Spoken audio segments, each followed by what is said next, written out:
G'day viewers, how you doing? Loaf here from Live to Ride magazine, and today I've got Chris from the Aussie and the Indian. That's me. We've got her beautiful Indian, Chief. customised Indian chief here in the studio doing some photos. For those who don't know, Chris is a little bit of a local legend around around Australia these days and the world. Chris, tell us a little bit about you, the Aussie and the Indian. Well, this Chief vintage I got probably 2 years ago, and her name is Calamity Jane. And we travel the roads meeting people, and I've tried to bespoke her within an inch of her life. I mean, I've gone for that slightly equestrian, steampunk, vintage vibe. She was a black bike when I got her, and I've had her now wrapped, and I've played with the leather and added my little touches along the way, which I'm sure we'll point out soon. Yeah. Yep. Yes, so, and now you do a lot of charity work, don't you? Yeah, I mainly sort of associate. I do charity rides whenever I can. I do as many rides with all sorts of groups of people. I ride a lot on my own. I probably 80% ride on my own. And I produce events and things which I try and align with charities as well.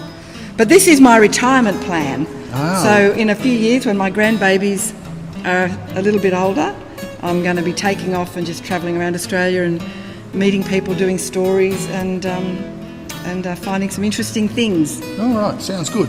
Now, okay, you mentioned Bespoke, okay, Yep. the saddle. Yep. Okay, now, was this ever used on a horse?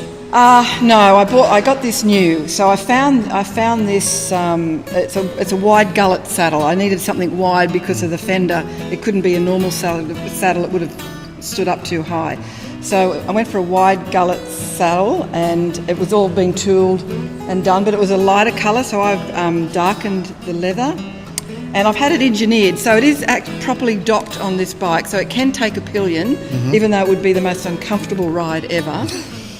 So it's properly docked. I've had a frame engineered, and we use like a docking station that you would for any rear passenger seat that these guys make anyway. So it's all legit. It's all on, and it comes off, quick release, and it's been tooled. And I got this. Actually, this came from India.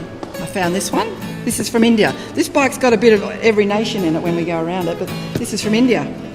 All right, no worries. And the saddlebags, okay, they started out as the original They are, Indian yeah. So the guts of them is the original saddlebags. Now this is the original leather that the Indian motorbike company bought out, and but they've since changed it to another type of leather with a bit more of a resin in them to last with the weather. But these are the old ones that they started with.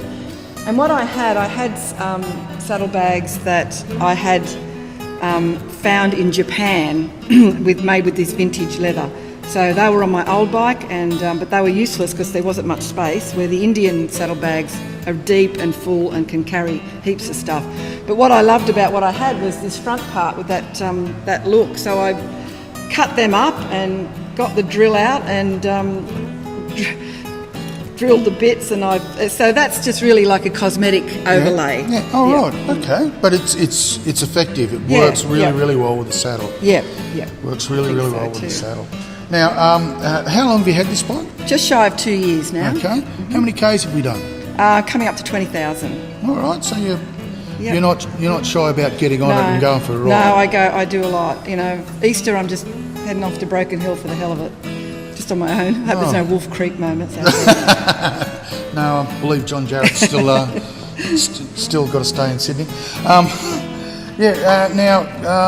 tell us about the the stirrups. So I have a gentleman, Larry Taylor, actually from New Mexico in the US, follows me on Facebook, and he has seen the bike, and he had these authentic early 1900 stirrups from New Mexico. They're the real McCoy.